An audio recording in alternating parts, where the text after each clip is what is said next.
Good morning student, कैसे हैं आप सभी। मैं राजकुमार यदुवंशी आप सभी का स्वागत करता हूं आपकी अपनी क्लास 10th में। दोस्तों, आप जानते हैं सुबह 8 बजे से आपकी ये क्लास शुरू हो चुकी है। ये क्लास वाइट बोर्ड पे चलेगी, ऐसे नहीं चलेगी। हम अभी तुरंत वाइट बोर्ड पे चल रहे हैं आपको लेकर के। आपका बहुपद खत्म हो गया है, तो आज से आप देखेंगे अध्याय 3, जिसका नाम है दो चर राशि वाले रैखिक समीकरण। अध्याय 3 आज से शुरू हो रहा है। अगर आपने इसके पीछे के 2 अध्याय नहीं देखे, बहुपद और वो रियल नंबर यानी कि जो वास्तविक संख्या वाला है, यूक्लिड विभाजन वगैरह, तो आप कमेंट करके बताइएगा। डिस्क्रिप्शन में चेक करिए, आपको लिंक मिल जाएगी, ऊपर आई बटन में आपको लिंक मिल जाएगी, आप वहाँ से उनको पढ़ लीजिएगा। ठीक है, चलिए शुरू करते हैं। गुड मॉर्निंग स्टूडेंट्स, आ जाओ सभी, आपकी एक क्लास शुरू हो चुकी है। कक्षा 10 की NCERT मैथ आपके ये सभी राज्य के सभी बोर्ड के छात्र छात्राओं के लिए बहुत ही महत्वपूर्ण साबित होगी। और हम इस समय पढ़ रहे हैं जो चैप्टर का नाम है दो चर राशि में रैखिक समीकरण। तो साथियों, आज ये इसका तीसरा क्लास है, जिसमें हम एक्सरसाइज 3.2 का क्वेश्चन नंबर दूसरा देखेंगे। ठीक ना, मतलब ये चर राशियों का जो समीकरण वाला पार्ट है 3.1 से लेकर के 3.2 तक, अभी तक आपकी तीसरी क्लास है। ठीक, क्वेश्चन देखना, बहुत ही ध्यान से समझना। इसमें जो हमारा मुख्य टॉपिक है जो समझना है वो है समांतर और संपाती रेखाएं। ये समांतर रेखाएं कब होती हैं और किस स्थिति में रेखाएं समांतर के अलावा संपाती होती हैं। पहले ये कॉन्सेप्ट समझ लेना, तब सवाल समझ में आ जाएगा। लेकिन पहले हम क्वेश्चन देख लेते हैं, इसके बाद हम क्वेश्चन मिटा देंगे। ठीक ना, नोट कर लो जल्दी से या फिर स्क्रीनशॉट ले लो फटाफट, अगर आप यूट्यूब पर देख रहे हो तो। अनुपातों A1/A2, B1/B2 और C1/C2 की तुलना कर ज्ञात कीजिए कि निम्नलिखित समीकरण युग्म द्वारा निरूपित रेखाएं एक दूसरे पर प्रतिच्छेदित करती हैं, वो समांतर हैं अथवा संपाती हैं। देखिए, अभी वो समीकरण नहीं दिखाए गए हैं, मैं आपको समीकरण दिखाऊंगा, लेकिन पहले हम आपको संपाती का और समांतर का प्रतिबंध और शर्तें बता देता हूँ। ध्यान देना साथियों, यहाँ पर 3 शर्तें होंगी, जिनमें से 2 आप देख लो, एक अभी मैं आपको दिखा देता हूँ। ठीक ना, या तो रेखाएं प्रतिच्छेदित करेंगी, या समांतर होंगी, या फिर संपाती होंगी। तीनों में से कोई एक जरूर होंगी दोनों समीकरण से निरूपित रेखाएं। अब ध्यान देना, समांतर कब होंगी, संपाती कब होंगी और कब प्रतिच्छेदित करेंगी, तीनों कंडीशन देख लेना। अभी ये चीज़ आपको मिलेगा, क्वेश्चन जब दोनों इक्वेशन लिखूंगा तो ये मिलेगा आपको अनुमान लगाना रहेगा। देखो, याद रखना, रेखाएं प्रतिच्छेदित तभी करेंगी जब A1/A2 does not equal B1/B2। मतलब A1/A2 का मान B1/B2 के बराबर नहीं होगा तो रेखाएं प्रतिच्छेदित करेंगी, मतलब एक दूसरे को काट देंगी अगर ये दोनों बराबर नहीं होंगे। जैसे A1/A2 का मान अगर 2/3 आ गया है तो B1/B2 का मान जैसे 1/7 आ जाए, मतलब इसके बराबर ना हो, कुछ ऐसा कंडीशन बननी चाहिए। अभी देखना आगे सारा खेल होगा। दूसरा, रेखाएं संपाती कब होंगी। साथियों, रेखाएं संपाती तब होंगी जब दोनों समीकरण से प्राप्त जो इक्वेशन बनेगा वो A1/A2 B1/B2 इक्वल C1/C2 तीनों बराबर होंगे। जैसे तीनों मान लो 1/2 आ गए, तो ये तीनों 1/2 आने चाहिए ये। तो ऐसी स्थिति में रेखाएं संपाती होंगी। एक बचता है कि रेखाएं समांतर कब होंगी। तो साथियों, रेखाएं समांतर तब होंगी जब A1/A2 क्या A1/A2 इक्वल B1/B2 तो हो जाए, लेकिन इसमें देखो ये तीसरा वाला कंडीशन है, ये C1/C2 के बराबर ना आए, यानी कि ये चीज़ बराबर ना हो, तब रेखाएं क्या होंगी, तब रेखाएं क्या होंगी, समांतर होंगी। नोट कर लो, नोट कर लो जल्दी से, ये तीसरा भी हो गया। ये क्या होंगी, समांतर होंगी। ठीक ना, लिख लो फटाफट, लिख लो तुरंत, लिख लो। देखो मतलब समझना, A1/A2 जो है वो तो बराबर हो, लेकिन ये जो दूसरा वाला एक और था यार, कहाँ गया वो, एक मिनट, हाँ, C1/C2 ये बराबर नहीं होगा, तब ऐसी स्थिति में वो क्या होंगी, रेखाएं समांतर होंगी। एग्जाम्पल देख लो, अभी क्वेश्चन करने पे सब आ जाएगा। ये A1/A2 इक्वल B1/B2 लेकिन डज नॉट इक्वल C1/C2। देखो, इसको ऐसे समझो कि A1/A2 का मान 3/2 आया है, तो B1/B2 का मान भी 3/2 आए, लेकिन जो C1/C2 है इसका मान 1/5 आ जाए, मतलब इन दोनों के बराबर ना आए। बस यही थी तीनों कंडीशन। चलिए देखते हैं पूरा तमाशा क्या होता है आगे क्वेश्चन में। अब जल्दी से आप लोग इसको नोट कर लो, स्क्रीनशॉट ले लो फटाफट तुरंत। अगर ना लिख पाते हो तो वीडियो को पीछे करके लिखिए, रोक करके लिखिए वीडियो को, लेकिन लिखिए फटाफट, नोट्स बनाइए। देखिए मित्रों, दो इक्वेशन आपके बुक में दिए होंगे। पहला 5x + 4y + 8 = 0। दूसरा इक्वेशन दिया होगा 7x + 6y - 9 = 0। दिया है ना, बुक खोल के देख लो। अब देखना क्या करना है। पूरी कहानी आप समझ चुके हो कि कब रेखाएं समांतर होंगी, कब संपाती होंगी। लेकिन मुसीबत हमारे पास है कि हमें a1 a2 b1 b2 c1 c2 मिलेगा कैसे। तो वही मैं आपको बताने वाला हूँ कैसे मिलेगा। पहले दिए गए समीकरण की आप लिख लो, एक लाइन लिखो जल्दी से।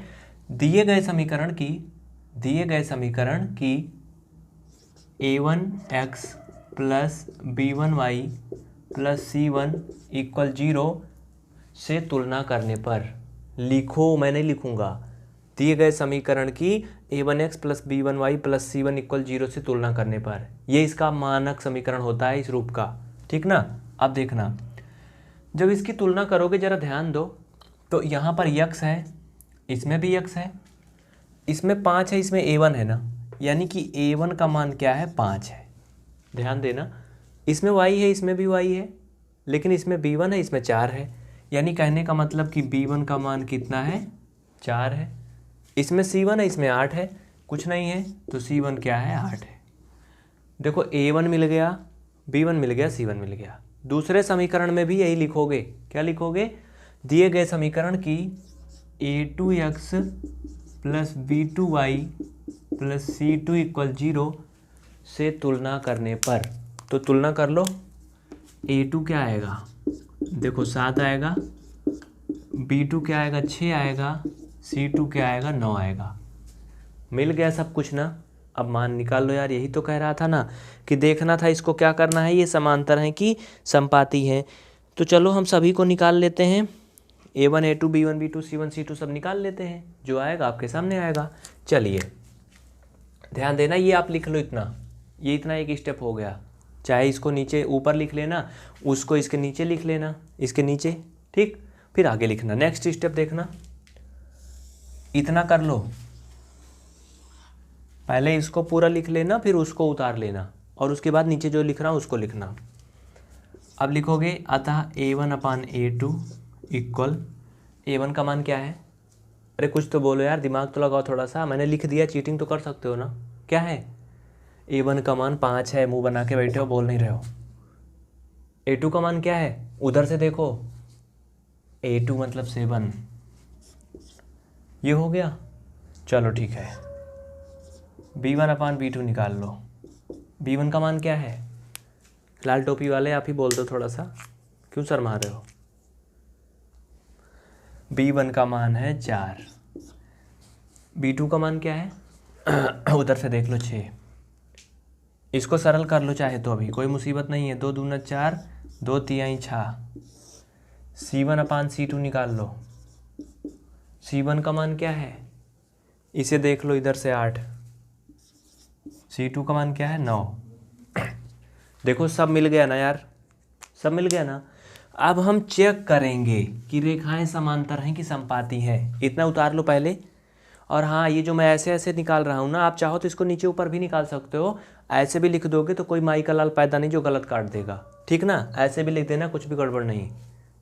जैसे मैंने लिखा है कॉपी में भी ऐसे लिख सकते हो, लेकिन आप कॉपी में बीच में इतना स्पेस मत छोड़ना, क्योंकि हमारा बोर्ड जो है ये 8x4 का है, आपकी कॉपी छोटी सी होगी। तो इसको बगल बगल मत लिखना, आप नीचे ऊपर लिखोगे तभी मज़ा आएगा। इसको बगल बगल लिखोगे जगह नहीं बचेगी, ठीक ना। चलिए लिख लो। अब आगे मैं आपको बताता हूँ इसमें लिखना कैसे है। अब लिखिए, नीचे लिखिए, नीचे लिखिए। और इसमें मित्रों एक बात मैं आपको बताने वाला हूँ, जो कि बुक से मैंने मतलब नहीं कंफर्म किया। वो क्या है, ध्यान देना।